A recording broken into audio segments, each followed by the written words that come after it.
रेणुका को न जाने क्यों रोने की आदत है। वो हर समय ये बोलकर रोती रहती है कि मेरे पास पैसे नहीं है, मेरे पास पैसे ही नहीं है। जबकि उसका पति विनोद अच्छा खासा कमाता है। रेणुका की सास लता अपनी बहू की इस आदत से बहुत परेशान रहती है। क्या लता अपनी बहू की इस आदत को छुड़ा पाएगी या फिर वो भी अपनी बहू के रंग में रंग जाएगी? सुनते हैं रेणुका लता की इस कहानी को। बहू, आज फिर से तुम रात का बचा हुआ खाना खिला रही हो। कितनी बार कहा है तुमसे कि तुम रात को इतना खाना मत बनाओ कि सुबह तक चले। माँ जी, आपके बेटे मुझे इतना पैसा नहीं देते कि मैं 4 टाइम का खाना बनाऊं। अब जो है जैसा है वही खा लो। बहू, मेरा बेटा कम कमाता हो या ज्यादा, लेकिन इस घर में जरूरत का सारा सामान रखता है। तो फालतू की बात है मत क्या कर, और थोड़ा दिल बड़ा रखा कर।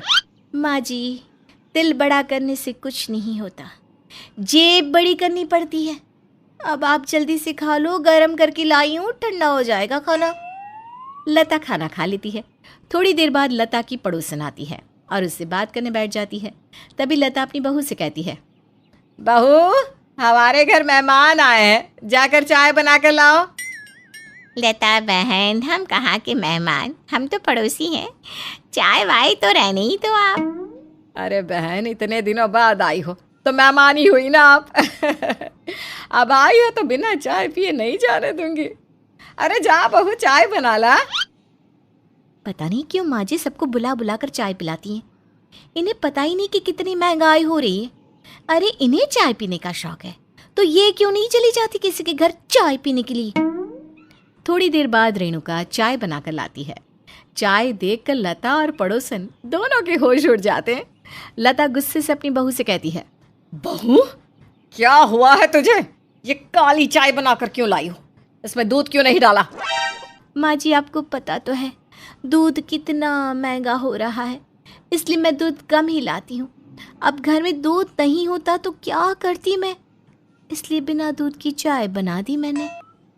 अरे बहू, बाजार से ले आती या मंगवा लेती। माँ जी, दूध लाने के लिए पैसे भी तो होने चाहिए ना। मुझे ही पता है मैं कितनी गरीबी में दिन काट रही हूँ। आपका क्या है, बैठकर हुक्म चला देती हो। वैसे माँ जी, ये काली चाय ना सेहत के लिए बहुत अच्छी होती है। सास बहू की बात सुनकर पड़ोसन को बहुत अजीब लगता है। बहन जी, आप परेशान मत हो, मैं फिर कभी चाय पी लूंगी। अभी चलती हूँ मैं। अरे बहन जी, रुकिए तो। नहीं नहीं लता जी, मैं बाद में आऊंगी, अभी चलती हूँ मैं। पड़ोसन वहां से चली जाती है। लता को अपनी बहू पर बहुत गुस्सा आता है। बहू, अगर तू ऐसे ही लोगों के सामने गरीबी का नाटक करती रहेगी ना तो कोई भी नहीं आएगा यहाँ पर, ना रिश्तेदार, ना कोई पड़ोसी, और ना ही कोई दोस्त। अच्छा है ना माँ जी, कोई भी ना आए यहाँ पर, ना कोई रिश्तेदार ना कोई पड़ोसी। घर का खर्चा तो कम होगा माँ जी। लता और रेणुका बहस कर ही रही थी कि तभी वहां पर विनोद आकर कहता है, रेणुका, तुम क्यों दिमाग खराब करती हो? 4 दिन का बचा हुआ खाना लंच में पैक करके दे देती हो। कब सुधरोगी तुम? तो क्या करूं, फेंक दूं खाना? अरे फेंकने के लिए कौन बोल रहा है?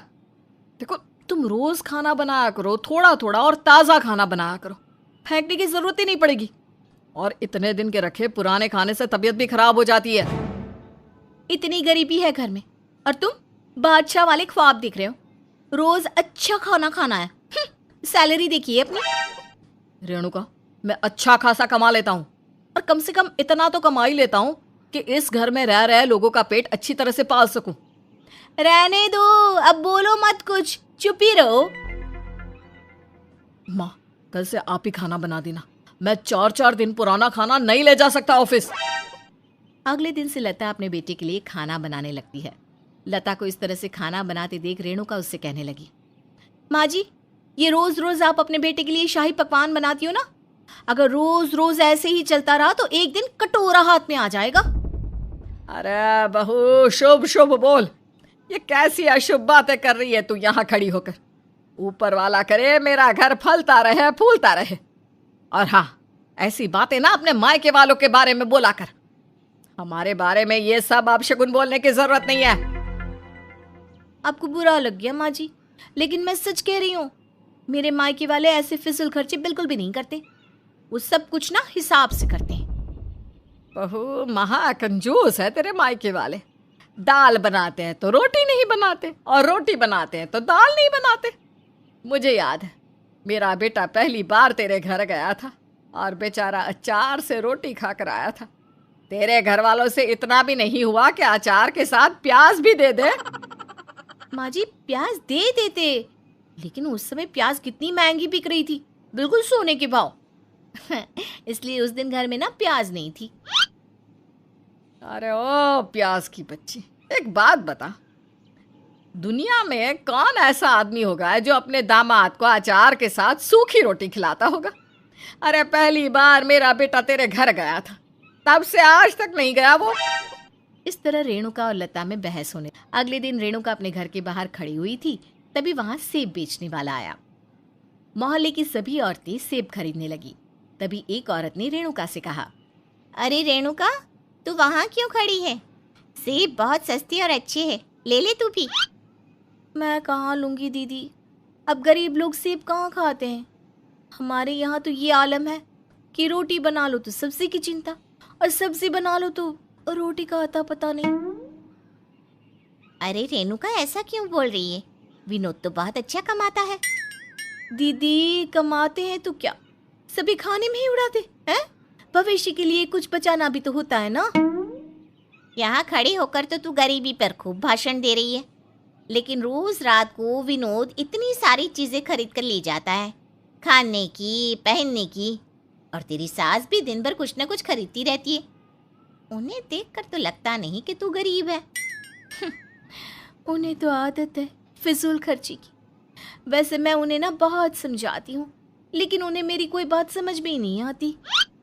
रेणुका, वो जो करते हैं उसे फिजूल खर्ची नहीं कहते, वो तो घर की ज़रूरतों का सामान लाते हैं। लेकिन हाँ, जो तुम करती हो ना, उसे कंजूसी ज़रूर कहते हैं। इसीलिए ये कंजूसी बंद करो और एक अच्छी गृहिणी बनो।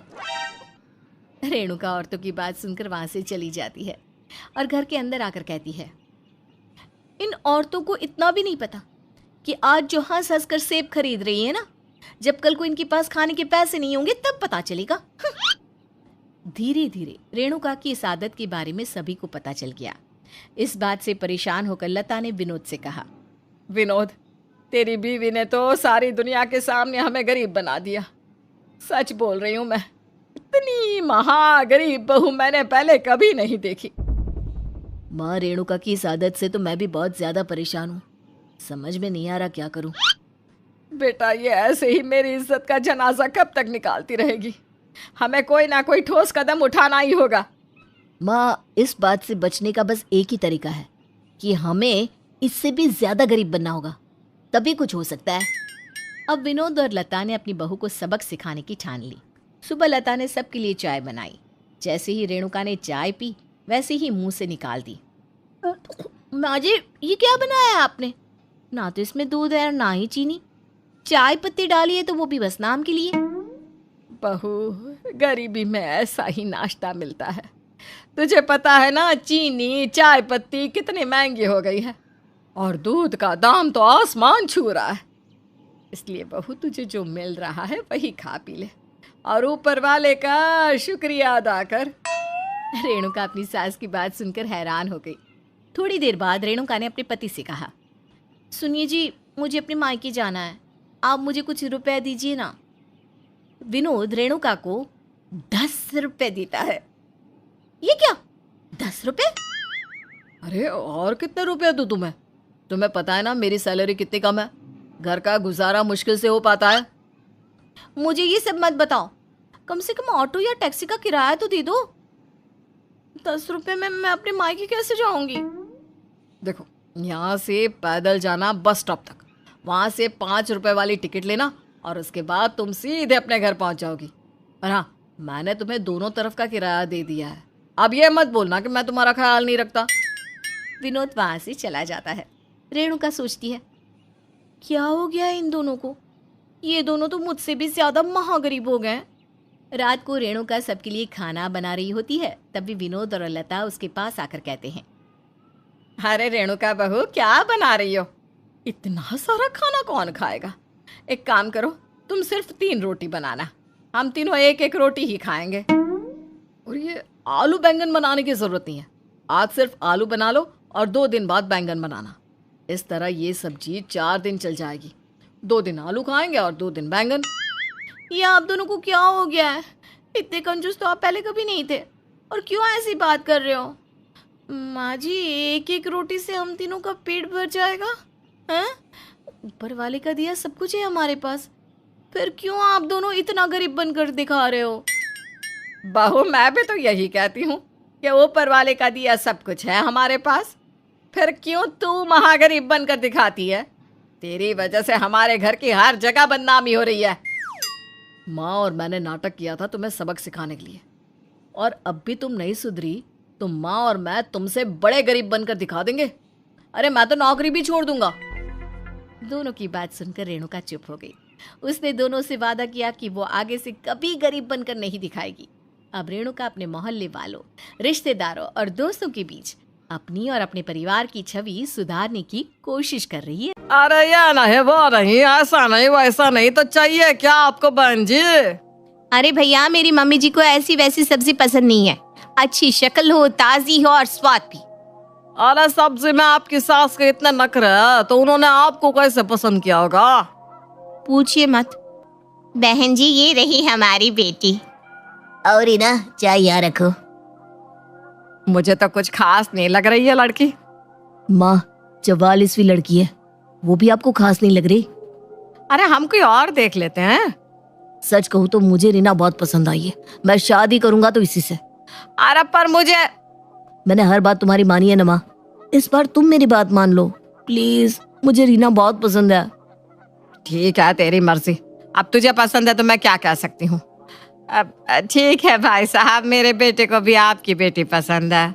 बहन जी, ओ बहन जी, क्या हुआ, कहाँ खो गए आप? हाँ वो जी, तो बताइए कहाँ लेंगे आप? वो बैंगन दे दो और टमाटर भी। रुको रुको, पहले मैं चुन लेती हूँ अच्छे वाले। मम्मी जी को अच्छे दिखने वाले टमाटर ही पसंद आते हैं। हाँ, आपको जो लेना आपकी सास के लिए ले लीजिए। अब पता चला कि सब्जी पसंद नहीं आई और उन्होंने भूख हड़ताल शुरू कर दी। क्या भैया आप भी?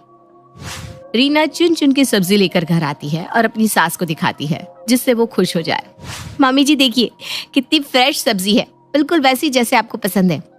ताजा, शक्ल भी अच्छी और कोई दाग नहीं है सब्जी के ऊपर। हाँ ठीक ही है, कल आकाश भी तो ले आया था सब्जी। अब इसमें इतनी भी कोई खास बात तो नहीं लग रही। हाँ वो तो है, पर ये सब मैं आपके लिए चुन चुन के लाई हूँ। और टमाटर आपको पसंद है ना, इसकी चटनी देखिए कितने लाल है। मैं आपके लिए बना दूँ टमाटर की चटनी जैसी आपको पसंद है? अरे नहीं नहीं, आज मेरा मन नहीं है, रहने दे। वैसे भी मुझे ना देसी टमाटर पसंद है, ये वाले इतने खास नहीं है, तू रहने दे बहू। ठीक है मम्मी जी, मैं कल देखूंगी बाजार जाकर, अगर मुझे देसी टमाटर मिल जाए तो मैं आपके लिए पक्का ले आऊंगी। नहीं नहीं नहीं, तुझे यह सब करने की कोई जरूरत नहीं है। आकाश है ना, वो ला देगा मेरे लिए। उसे पता है कि मुझे क्या पसंद आएगा और क्या नहीं। हाँ, वो अलग बात है कि कुछ चीजों में उसने अपनी पसंद चलाई है। हाँ, जैसे पत्नी को पसंद करने में। हाँ, पर उसे पता है अगर मुझे कोई चीज पसंद नहीं आती तो मैं कभी उसे दिल से नहीं अपनाती। हाँ, वो तो मुझसे बेहतर कौन जानता है मम्मी जी। क्या हुआ, अब मन में खड़ी बुराई कर रही है क्या मेरी? अरे नहीं नहीं मम्मी जी, मैं क्यों आपकी बुराई करने लगी। मैं तो चाहती हूँ आप खुश रहें, मुस्कुराए।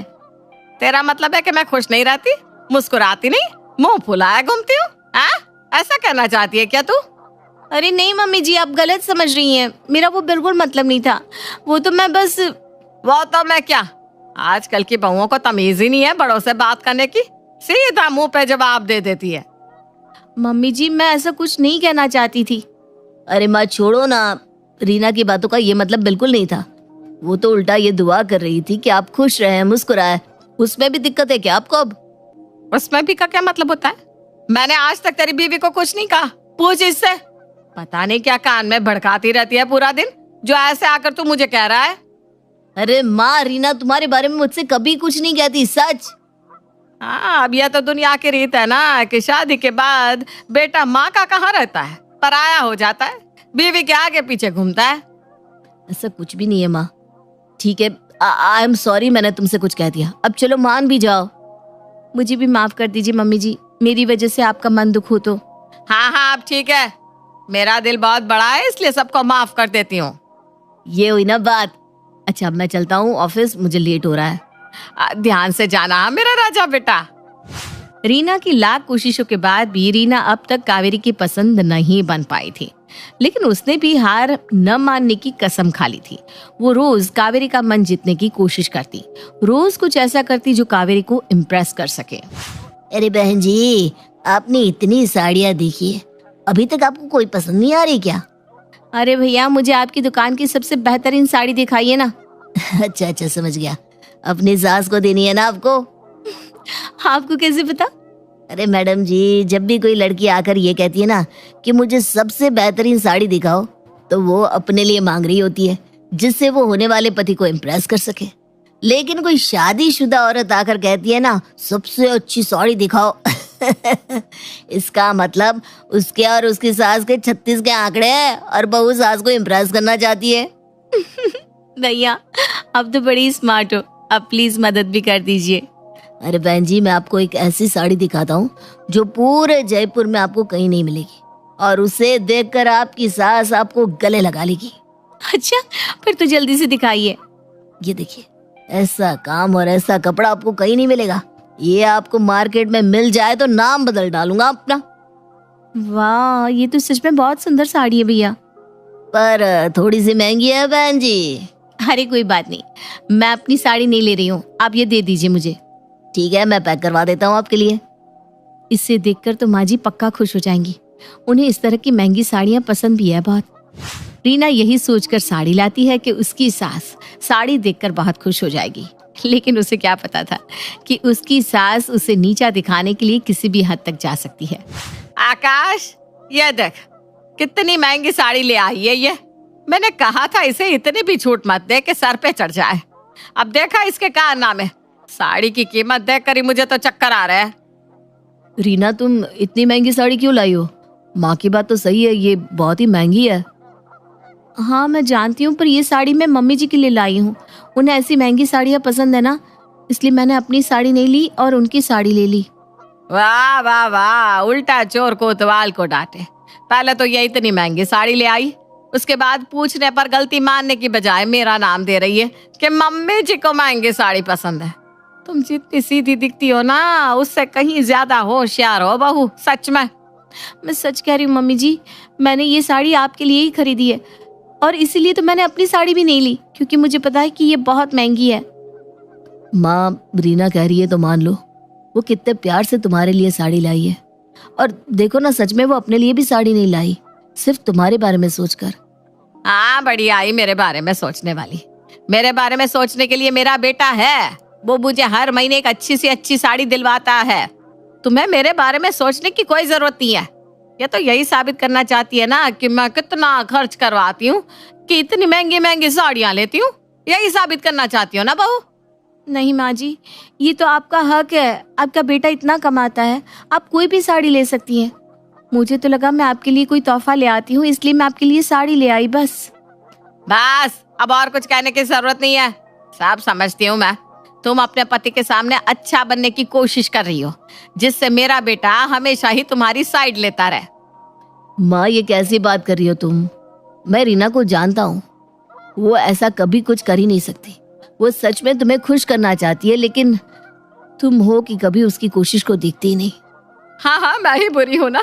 पहले मेरा बेटा मेरी कोई बात नहीं टालता था, मेरी हर ख्वाहिश पूरी करता था, कभी मुझे सामने जवाब नहीं देता था। लेकिन अब देखो, उसे हर बार मैं ही गलत दिखती हूँ। नहीं नहीं मम्मी जी, ऐसा कुछ भी नहीं है, मैं आपको सॉरी कहती हूँ, मेरी वजह से इन्होंने आपको कुछ कह दिया। सुनिए ना, मम्मी जी से माफी मांगिए ना, देखिए उनका दिल कितना दुखा है। अरे पर मुझे माफ कर दो मम्मी, मेरा वो मतलब बिल्कुल नहीं था। देखा, मेरा बेटा मुझसे कितना प्यार करता है, मुझे बिल्कुल भी दुखी नहीं देख सकता। तू चाहे कितने भी कोशिश कर ले बहू, मेरा बेटा नहीं बन सकती, समझी? मेरे बेटे जैसा प्यार मुझे कोई और कर ही नहीं सकता। जी मम्मी जी, मैं ध्यान रखूंगी कि आगे से आपको शिकायत का मौका ना दूं। रीना को यूं बेइज्जत होता देख आकाश को अच्छा नहीं लगता था, क्योंकि वो जानता था कि रीना के मन में उसकी माँ के प्रति बहुत प्यार और इज्जत है।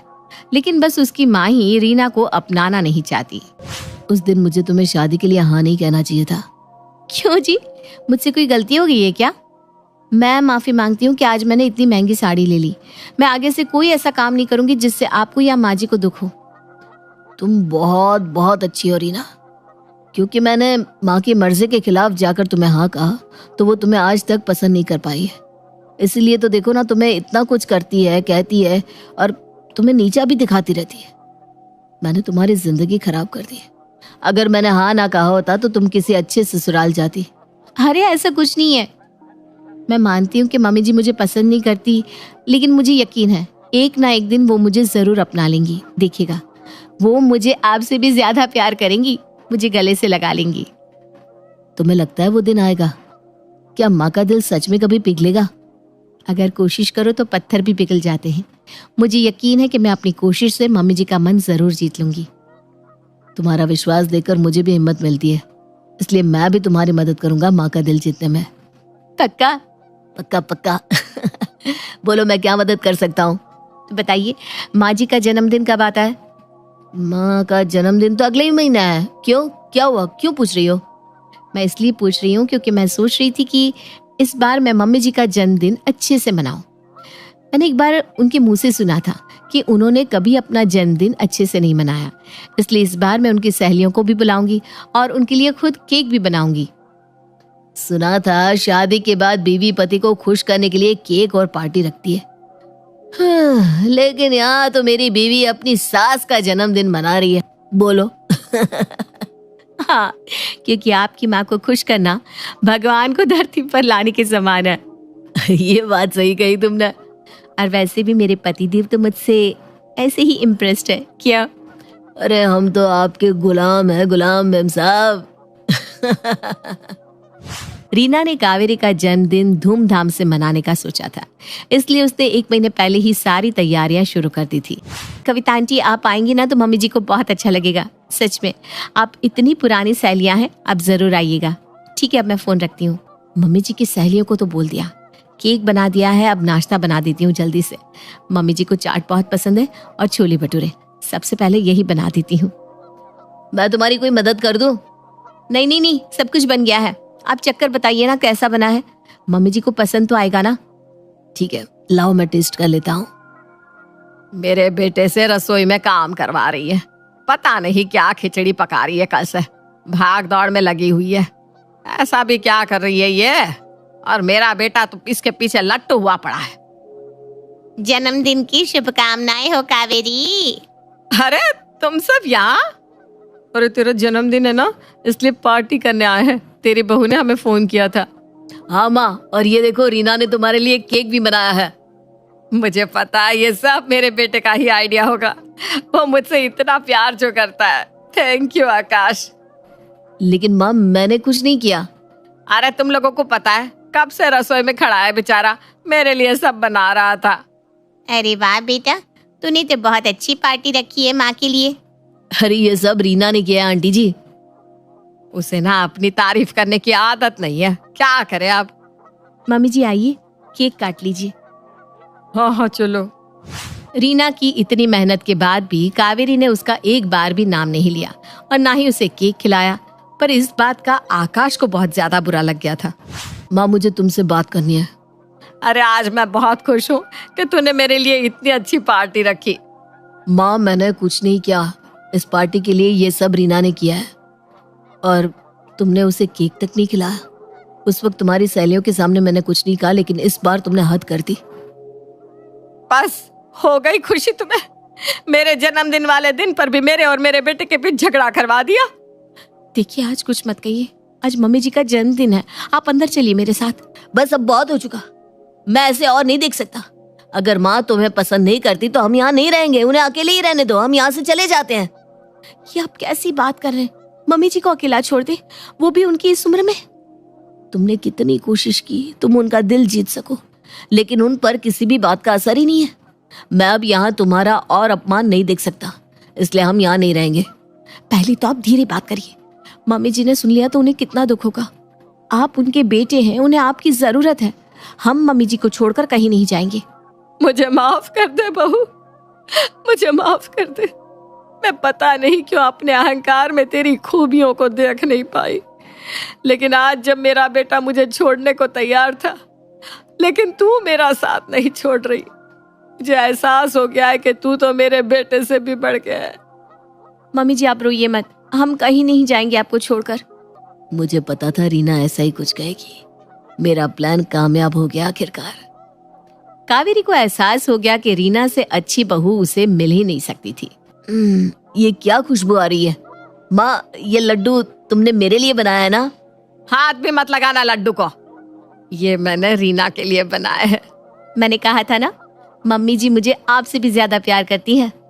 तो मैं घर छोड़कर जा रहा हूँ। दरवाजा वहां है, उस तरफ। माँ